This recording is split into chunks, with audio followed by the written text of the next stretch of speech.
Hello, magandang umaga po sa Aquarius with the Air. Elements Lala Baby nagpapakilala. Isa lang pong like, subscribe, and share. At para po kayo updated sa mga bagong videos, press lang po ninyo yung inyong notification bell. Salamat na marami.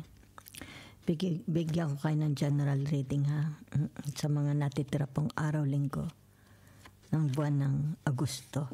Yan ha. So, tingnan natin ang tinatawag na the energy, okay? Your overall energy, okay? Vibration, aura na nakasurround sa inyo, okay? Ngayon at sa mga susunod pang linggo at araw, okay? Araw-linggo ng Agosto para sa mga Aquarius with the air elements.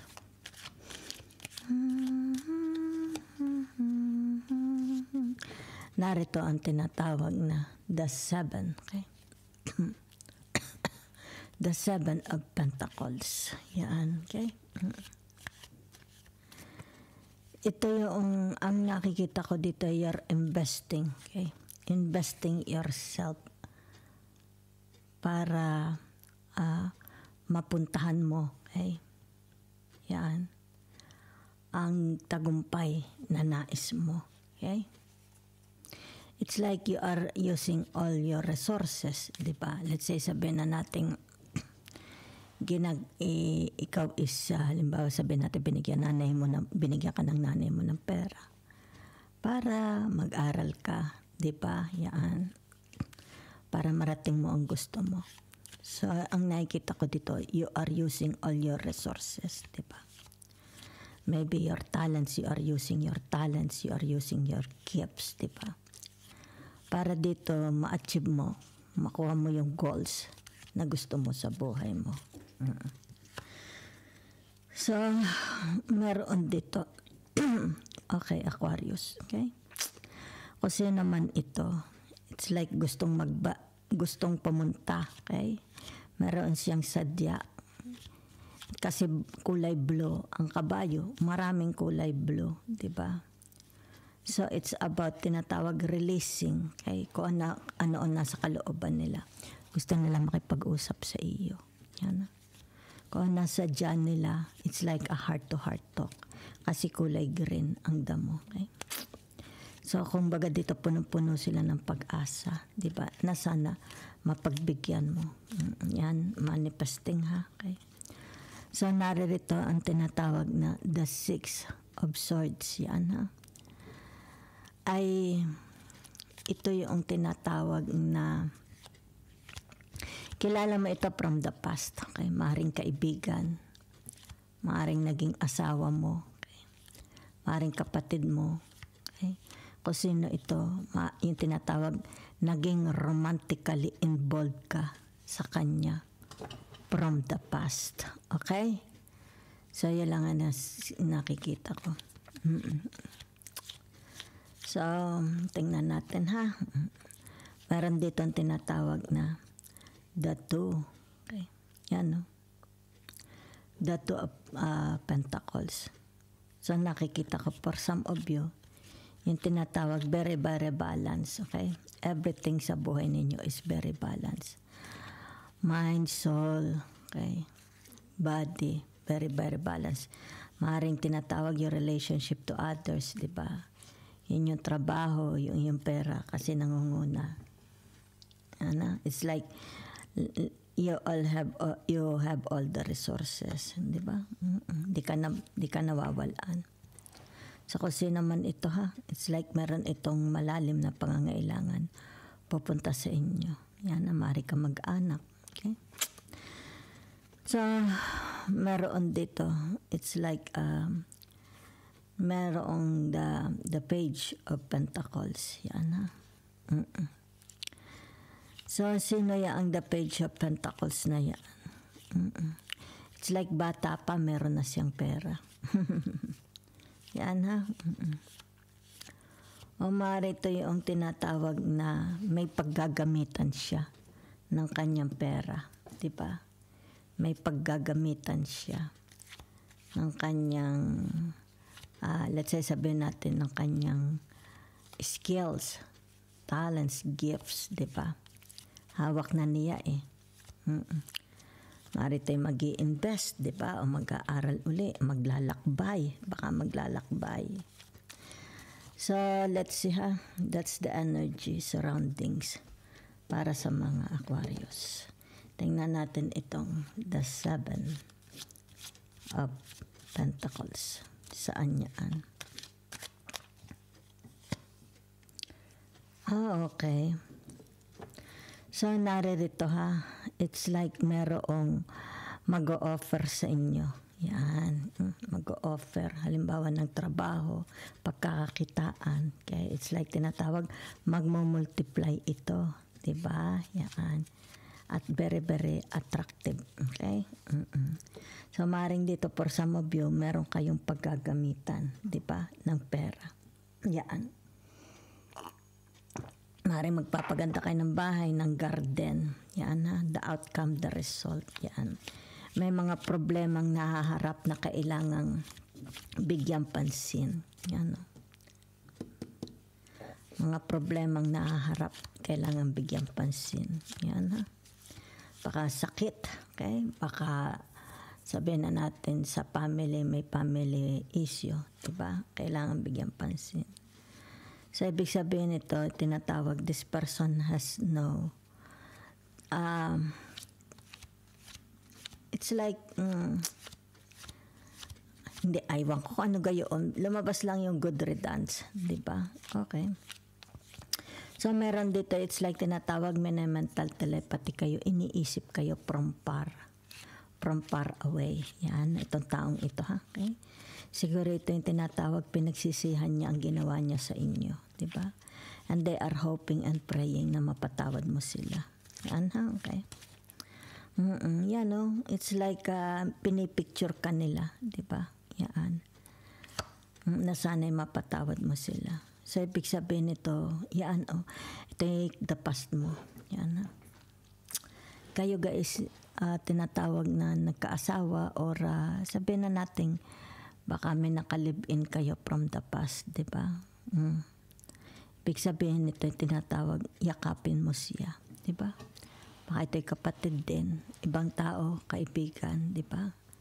Nangangailangan ng iyong pangunawa. So that's from the past, ang nakikita ko. So ngayon, it's like tinatawag manifesting. So tingnan natin itong tinatawag na, teka, yan, kasi nakita ko na, okay? Ibig sabihin nito, free, wala siyang guilt, di ba? Yan.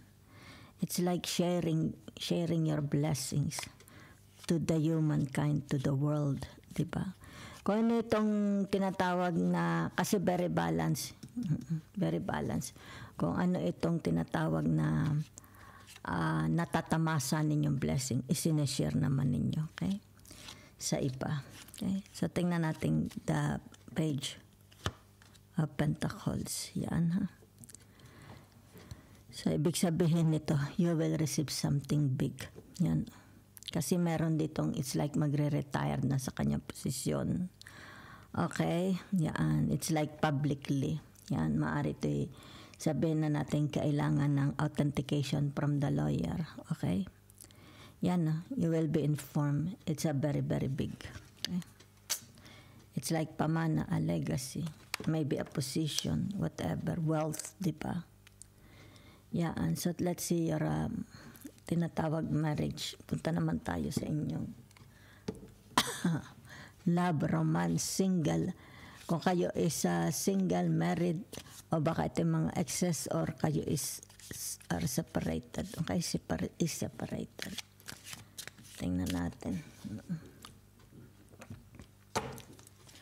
Okay.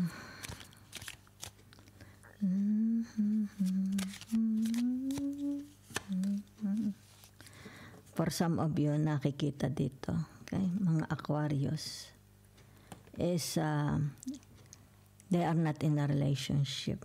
Okay? Maaari ito'y sabihin na nating malayo, okay, sa kanilang mga tinatawag na minamahal. Okay? May edad na ito.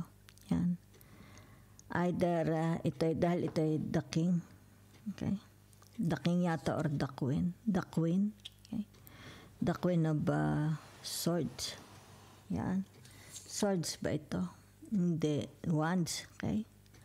Romantically involved. Ibig sabihin ito, romantically involved ang taong ito pero malayo. Kaya dito pinagmamasdan na lang niya ang picture. Okay? Yan kaya may rebulto. Palagi niya pinagmamasdan. Okay? Pwede rin naman yan is sabihin na nating byuda. Diba?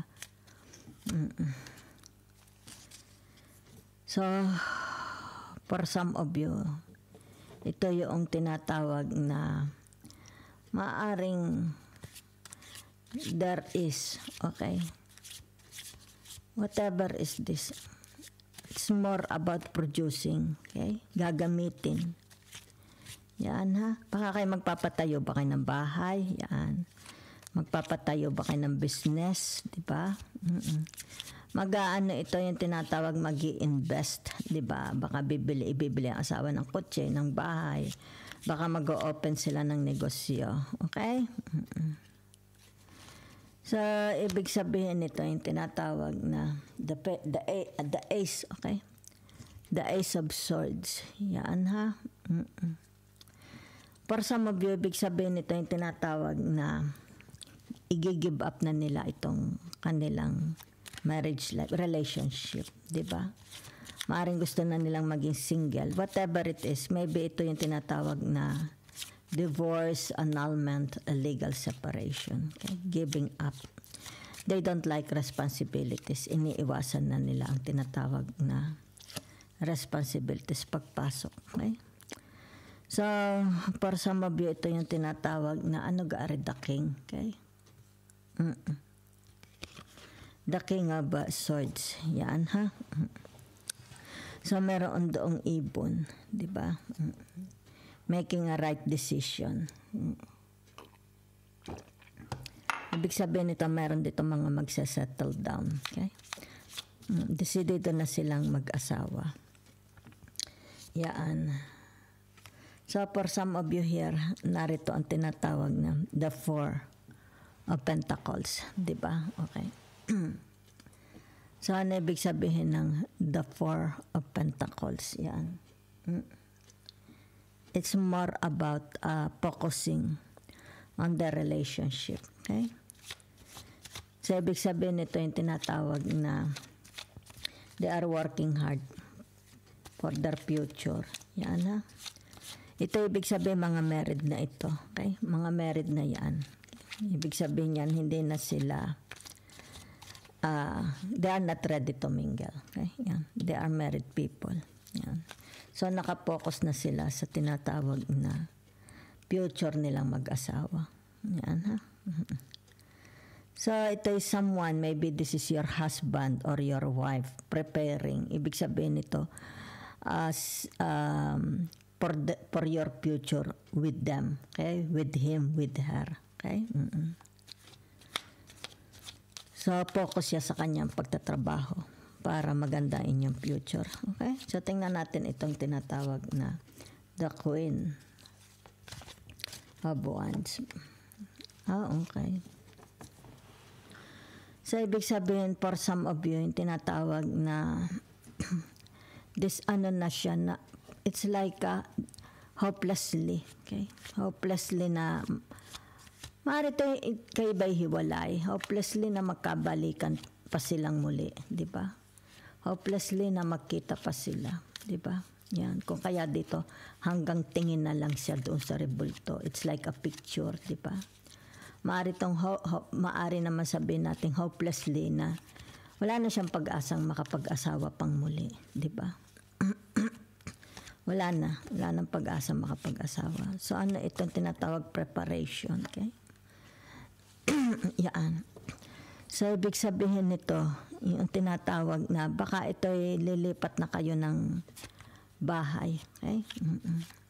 Yan, kasi kita mo, parang suffocated na yung isda sa kanyang lalagyan. Di ba? Maybe it's time. Okay? For let's say, future, maaring sabihin natin, lilipat na kayo sa mas malaking bahay. Okay? Lilipat kayo sa bagong lugar. Yan, no? It's like tinatawag, yan, no? Kita ninyo, gagamitin nyo yung pera. Okay? Yan, baka ta-transfer na. Okay? Sa mas malaki. It's like, itong isdang ito, lilipat na siya sa dagat.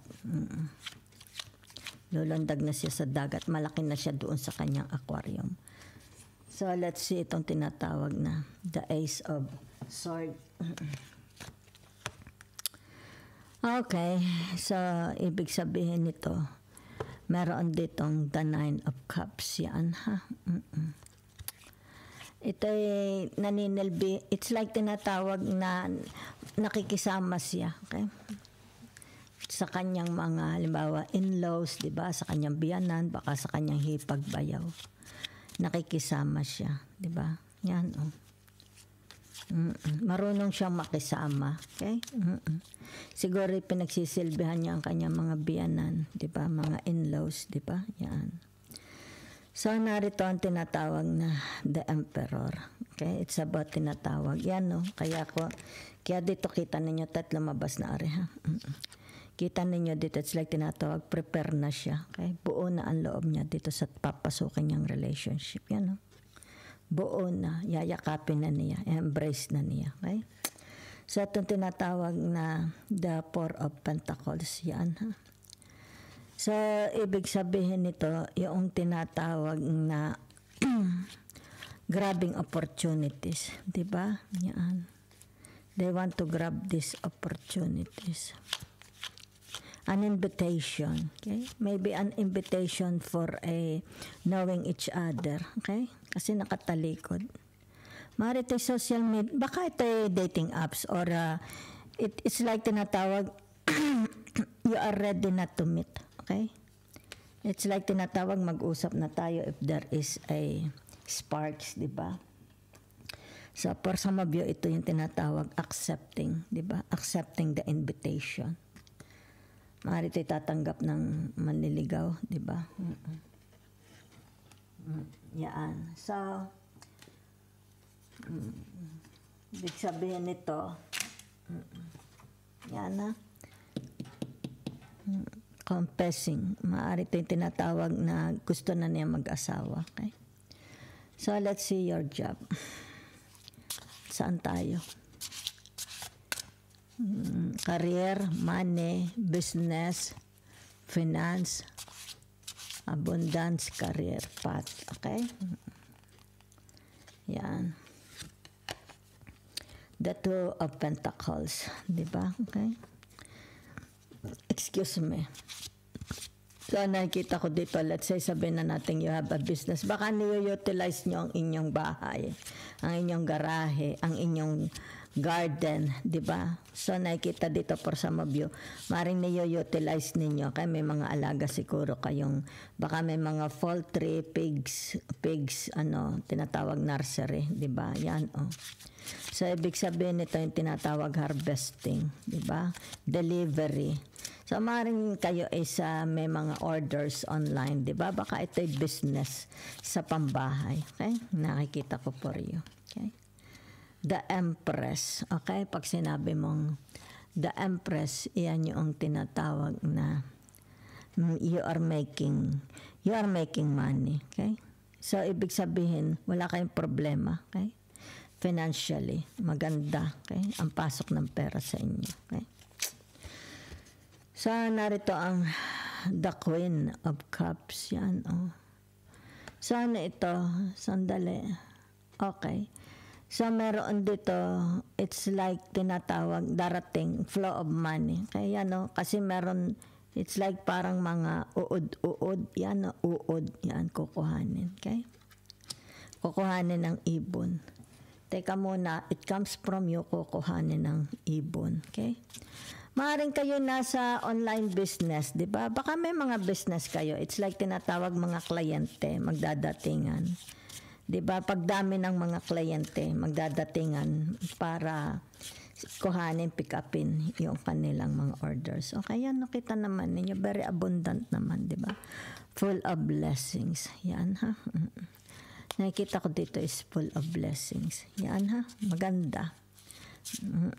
Ito man is nandun tayo sa inyong career, ha? Career, ano pa? Money, business, finances, abundance. Yan, no? Kita ninyo. So, ibig sabihin nito, tama ang inyong pinuntahan, your career, okay? Maganda ang patutunguhan ng inyong career. Yan, ha? So, for some of you, ibig sabihin nito, the 5 of Wands. It's like wala naman kayong problema sa mga kasamahan ninyo, okay? Sa mga katrabaho ninyo, wala. Yan, oh. Lahat pare-pareho kayo. It's like para kayong mga magkakapatid sa trabaho. So, let's see the 2 of Pentacles. Diba? So, ibig sabihin nito, baka ito yung mga online, diba? Baka kayo mga supplier or distributors. Okay, halimbawa sabihin natin mga gadgets. Nagtitinda kayo online ng gadgets, diba? O kaya na sabihin na natin ng mga gamit sa loob ng bahay o mga plants, whatever. May online business ito. Okay? Kaya maganda, kumikita siya. Diba? So, the Empress, so for some of you, maaaring kayo yung tinatawag na landscapers. Yan. Bakit tayo mga landscapers? Diba? Okay? Nakikita ko po rin. Baka kayo is yung tinatawag nagpapalaki. Halimbawa, meron kayong mga nursery ng roses, nursery ng mga orchids, diba? It's more about plants, agriculture, lupa, okay? Espesyalista, baka espesyalista kayo sa mga, halimbawa, insekto, okay? Insecticide, infested na kayo ang expert, diba? So, tingnan natin itong the Queen of Cups, yan, ha? So, nakikita dito yung tinatawag, there is manifesting ito, ha? Pagsasamahan, baka kayo is mag-out ng inyong mga tinatawag na boss, mga kasamahan sa trabaho. So, nakikita ko for some of you here is sa katrabaho mo ang naging nobya mo, okay? For some of you. Yan. Baka ito yung mga katrabaho ninyo, di ba? Nagkaibigan. So, magkakaroon dito ang tinatawag na magkakasama, okay? Magkakasama kayo ng mga colleagues mo mag-out, okay? So, tingnan natin itong tinatawag na the Justice. Yan. So, narito ang 5 of Pentacles. Ibig sabihin nito yung tinatawag harvesting na, okay? Tagumpay na. Ibig sabihin niyan, tinatawag na provision, okay? Sa inyong pamimera, hanap buhay, finances, provision, abundance, okay? May success, okay? So, tingnan natin the 5 of Wands, okay? So, ibig sabihin nito, yung tinatawag na meron kayong manifesting pagbabakasyon, di ba? Yan. Siguro sabihin na natin magpapahinga muna kayo, di ba? Yan, tinatawag 1 week, 2 weeks, vacation, leave, di ba? Para makapamahinga. So, tingnan natin ang tinatawag, the message, okay? The message, the advice from heaven para sa mga Aquarius. Yan, ha? So, nakikita dito. Ano ito?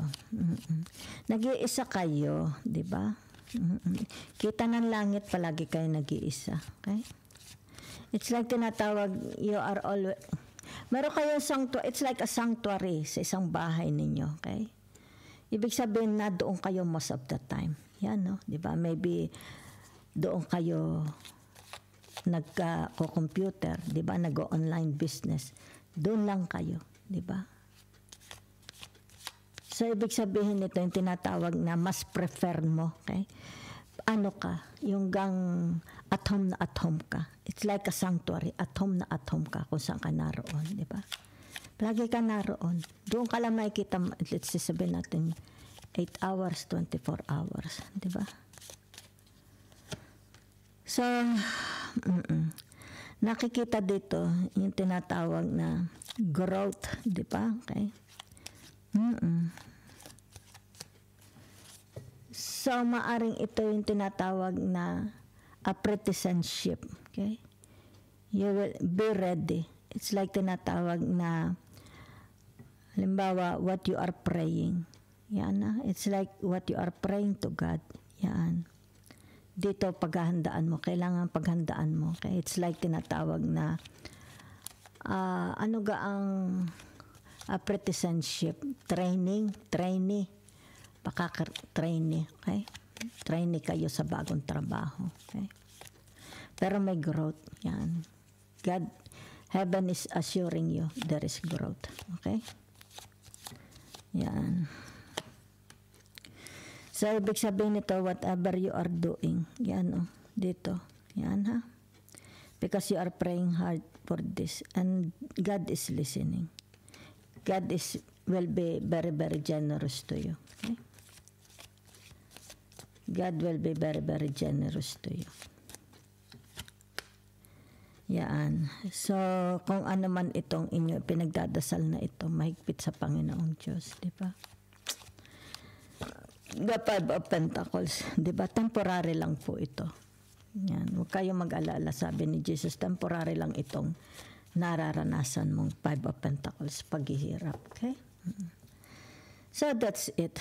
So, ibig sabihin nito, you will be guided by heaven. Heaven will send you a sign, di ba? Ibig sabihin nito, yung tinatawag, you will be inspired. Yan, no? The Hermit, it's like tinatawag, back to work, back to life, di ba? Back to action. Yan, whatever is this, okay? It's like God will inspire you. God will boost you. Gagasolinahan ka ng langit, di ba? Okay? Yan. So, maganda naman po, ha?